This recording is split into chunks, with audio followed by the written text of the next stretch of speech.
Bonjour, nous sommes toujours à Monaco pour les rendez-vous de septembre 2014 pour parler réassurance et solvabilité 2. Solvabilité 2, pourquoi? Parce que les réassureurs sont concernés par la réforme, mais également parce que pendant un temps, celle-ci représentait une opportunité de marché. Réponse avec François Villeneuve, président de la PREF.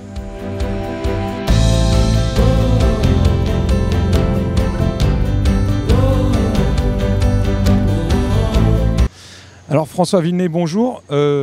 Vous avez présenté dans le cadre de la conférence de presse des rendez-vous de septembre justement le poids de Solvabilité 2, la réassurance. Vous avez essayé finalement de montrer que le modèle Solvabilité 2 n'était pas forcément adapté. Les conclusions, c'est que vous n'avez pas vraiment été entendu? Les conclusions, c'est que dans le schéma initial, on n'a pas été entendu. Ce qu'on espère, comme il y a une clause de revoyure d'ici 2018, ce qu'on espère, c'est pouvoir intervenir auprès de la Commission, intervenir auprès des parlementaires, intervenir auprès des politiques pour qu'il y ait une prise de conscience sur le fait que la réassurance est centrale dans Solvabilité 2 et qu'il faut absolument la traiter comme un risque majeur de gestion des risques et d'outils de gestion du capital. Et donc, il faut revoir la formule standard sur la réassurance. Typiquement, qu'est-ce qui a coincé? Qu'est-ce qui, selon vous, n'est pas adapté? Ce sont des détails techniques, donc là je ne peux pas rentrer vraiment dans le détail des calibrages, mais disons que le premier gros souci qu'on a, c'est que la réassurance non proportionnelle, qui est le gros outil de réassurance sur beaucoup de branches, en particulier sur les catastrophes, n'est pas bien pris en compte dans la formule standard. Et vous savez qu'en plus, c'est un souci particulier pour le marché français, parce que le marché français a deux caractéristiques en réassurance, c'est qu'il est très mature, donc il y a énormément de couverture pointue, et qu'il est très non proportionnel.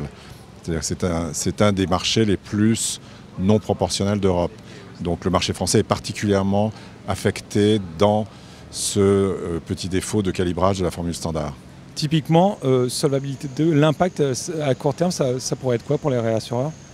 Il n'y a pas d'impact majeur à court terme, puisque si vous voulez, on pense qu'il y aura des effets contraires sur la Solvabilité 2. On pense que d'une part, ça va renforcer les fonds propres des assureurs, donc il y aura une tendance à l'augmentation de la rétention des risques, et que par ailleurs, il y aura une prise de conscience du fait que les événements majeurs et les événements calibrés à 200 ans sont plus importants dans les modèles que ce qui est réassuré actuellement, et donc il y aura une demande de la réassurance. Donc si vous voulez, il y a deux effets contraires.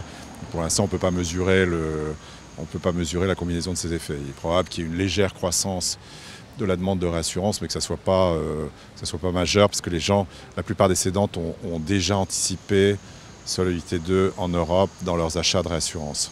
Alors dernière question, justement, le projet a mis longtemps à se concrétiser. La réassurance a pensé que ça pourrait être une bulle, une opportunité finalement de croissance. Ça tarde à venir, c'est normal, c'est cet effet finalement reporté? Ça sera une moindre opportunité pour les raisons que je vous ai dit, c'est-à-dire que c'est pas bien capté dans la formule standard. Et l'autre raison pour laquelle ça ne sera pas forcément non plus quelque chose de très très nouveau ou de très développé pour les rassureurs, c'est que en fait, ce qu'on explique dans ce problème de Solvabilité 2 et réassurance, c'est que c'est principalement les assureurs qui vont être affectés. C'est-à-dire que ça va être moins intéressant pour les assureurs de se réassurer qu'en théorie, et ça va être moins intéressant pour les rassureurs en termes de développement d'affaires. Donc il y a une petite déception, si vous voulez, sur Solvabilité 2 au niveau de la réassurance. Très bien, donc un effet reporté qui n'est pas encore là, des conclusions en 2018. Merci François Villeneuve pour cette interview.